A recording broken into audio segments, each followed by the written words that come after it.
What's up, gang?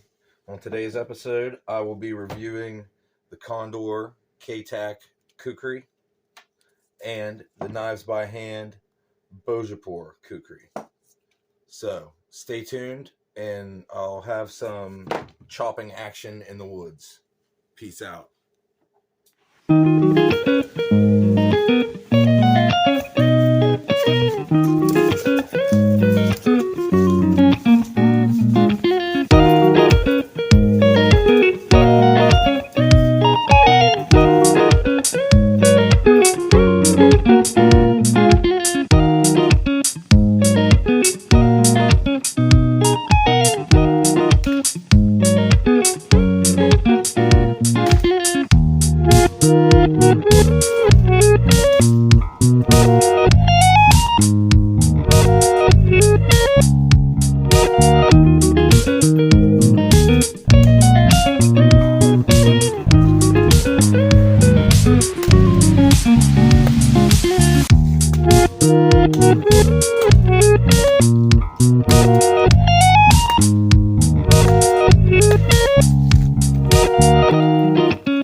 What's up, gang?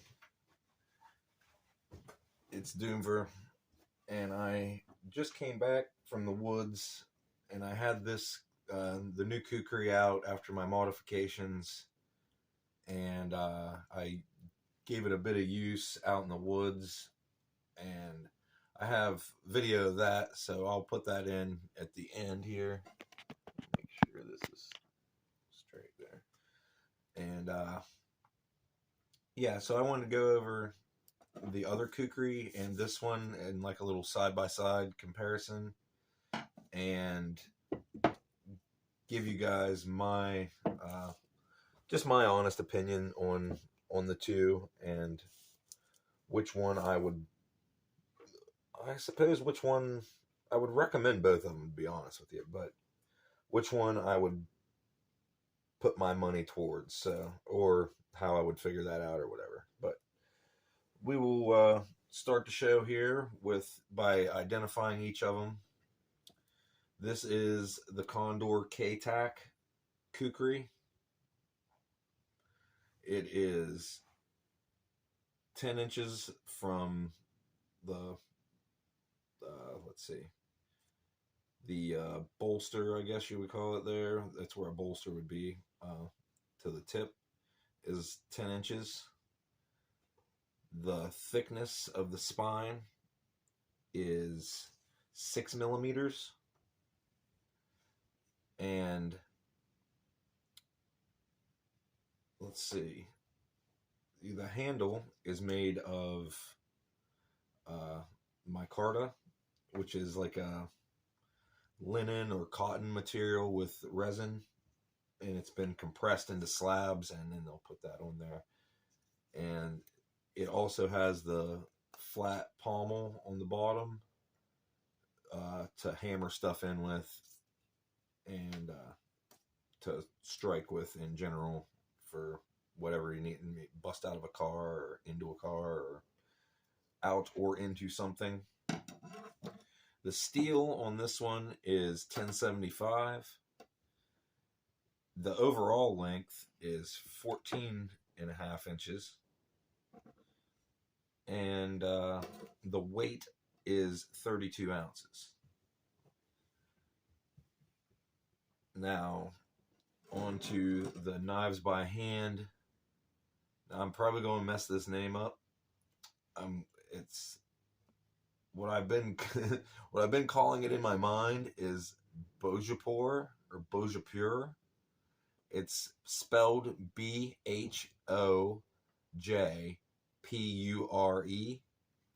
and that's because that is from the region of Nepal where this thing originated at.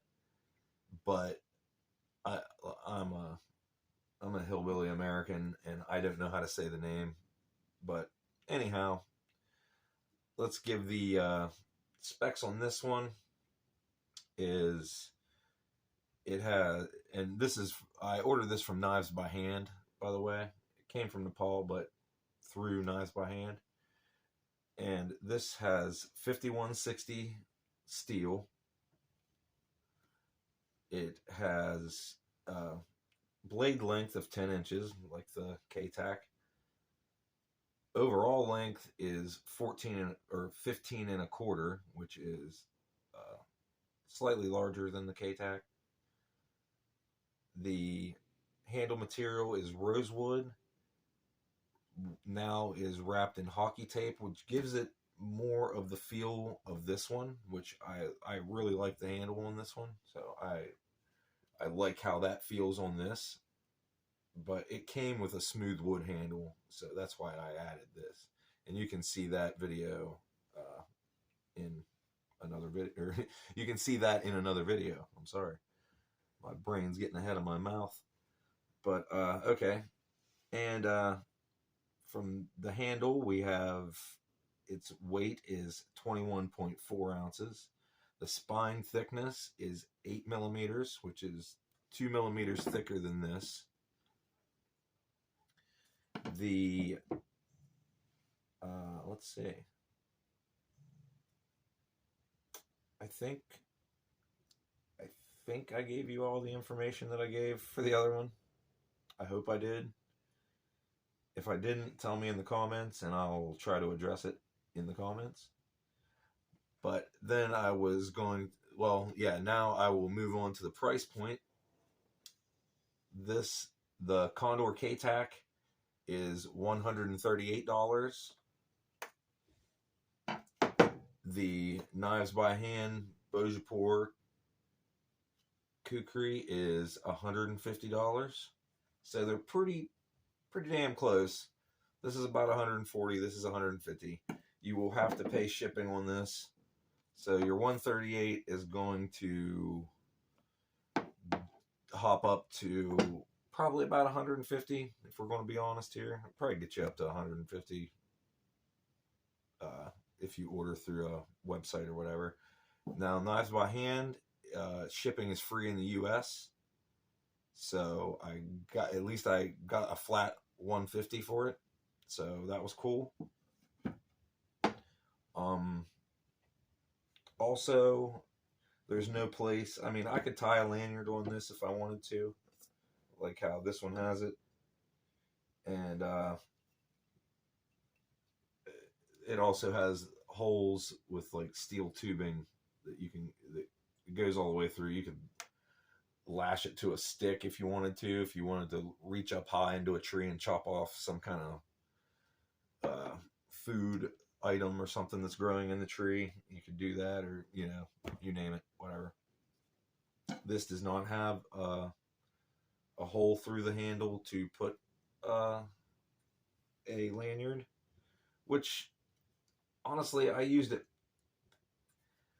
relatively hard today. Like I swung it pretty hard into stuff and I didn't drop it. Like you would have to be doing something and maybe something fall and hit your arm while you're trying to swing or something to have it just come out. Like I can't see it just flying out of your hand for no reason. But accidents do happen. Not saying they don't. But with that said, I think I gave the specs on both, so I wanted to just give a review of how they both handled. And I like the action, I guess you maybe would call it, on this one a little bit more than this one. And I think it's because, well, the balance point on the KTAC is back here. Whoa. Right before the sharpness starts. The balance point on here is way up here.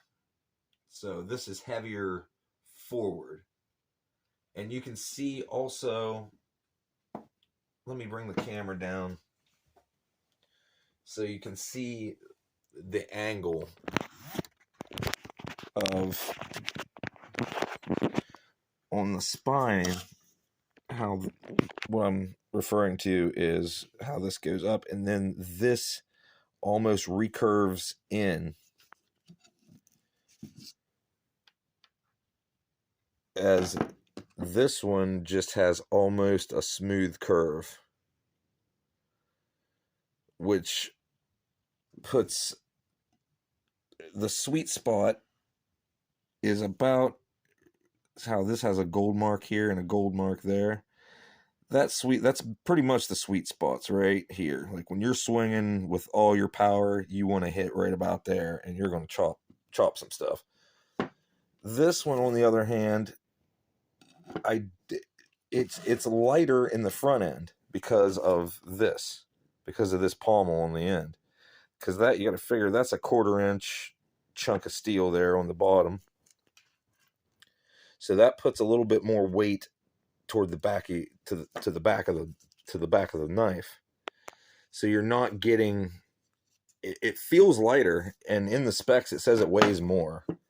So this, all the weight or most of the weight is out on the front.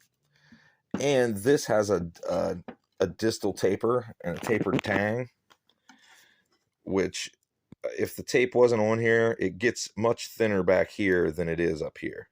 I would say it's probably about 1/8 of an inch wide back here, to where it's almost 3/8 of an inch wide up here. So it is a beefy knife. And so is this one. This one, it says it weighs more than that one. So I'm going to go by the specs that they tell me. But this one feels like it weighs more, and I think it's because of the thickness of the blade and the fact that it puts the weight more forward, so it kind of pulls forward as you're holding it. But yeah, they both have, in my opinion, they're both very good knives, and I would recommend them both, to be honest. But I guess the point of the video is to recommend one, and I would recommend the knives by hand as a general all-purpose. And I mean, that's considering that this also comes with the two. Well, it has one smaller knife and the Chokmok, which is a sharpener. So it comes with that. This doesn't come with that. So that's a little toward this one, as far as value or what you get with what you buy. Now, the KTAC comes with a Kydex sheath, which is kind of like a thermoplastic. It's right here. I've tied some paracord to it and stuff. And the knives by hand comes with a traditional wood wrapped in leather sheath, and with the leather belt loops here. I honestly like the fit on the traditional sheath. I didn't think I was going to like it as much as I like the Kydex, and I wear this one in the small of my back if I'm carrying it, and this one I don't. I wear reverse, like with the blade facing forward on this side. You'll see in the video here in a bit. I'll show you, because I actually took this out and did some work with it today, just chopping through some brush and some thickets and some larger pieces of wood and stuff to see. I wanted to see how the edge held up. And the edge held up very well. Without thinking, I already touched it up, because I wanted to get an idea in my head of how much I dulled it while working with it. But I forgot, and I touched it up while I was sitting out in the woods with my little sharpener that I carry with me. So I kind of forgot and did that just out of habit. and that's what you run into with I don't, a lot of people on this channel probably aren't as much of a knife geek as I am. So these steels, 5160 on the Knives by Hand and 1075 on the KTAC, are not the highest end steels. But that's in, as far as the Nepalese kukris go, a lot of their kukris were made out of leaf springs and car parts and shit they could get during wartime to make their weapons out of. So that's kind of why they tend to be like a spring steel, because a lot of them were literally made out of a leaf spring. This is 1075, which is, they're both carbon, they're both high carbon steel. I should also, while I'm thinking of it, I should also mention that this has a 90-degree spine back here, which is good for striking your fire steels, and you can use it to grind and process wood shavings with it. This does not. It has a crowned spine, which it's smooth and won't hang up on stuff, which is probably good, so it doesn't chew up this sheath too much. So like I said, they both got their advantages, and I wouldn't even call it disadvantages. They both kind of shine in different areas. I would give my recommendation to the Knives by Hand Kukri. It just chops more efficiently as the weight is weighted forward. I think that curve, the curve in the right place and the right curve is key. This one has a nice curve to it, but how it has that kind of a recurve on the back of the spine, this does not have that. So that gives it that extra little oomph when you're swinging it, I think. So but if this is a 10 out of 10, this is a 9.758 out of 10. This is really close, and it honestly, it depends. If you think you need something to pound in stuff and use it as an impact on the end, which if I was striking an attacker, I wouldn't hesitate to use this in the same manner, like to strike someone if they're rushing in on you or something. I would still use this as that, like it, and it's even pointed to direct the impact there at the point. So I don't know that, I just wouldn't use this as a hammer on tent stakes and shit like that, because you would end up breaking the wood handles that are underneath the tape. This one you could do that with. So you can decide for yourself if that would sway you one way or the other, because they're pretty close, in my opinion. And I don't have any footage of me using this one, but it's a good. If you can see by the finish on it, I have used it a lot. And I do recommend it, even though I would recommend this one over it. So with that said, I'm going to wrap this up. I'm going to edit in some of the use today. I hope you enjoy it. Until next time, get out and look at the trees, because the leaves are changing, and it looks awesome. Peace out.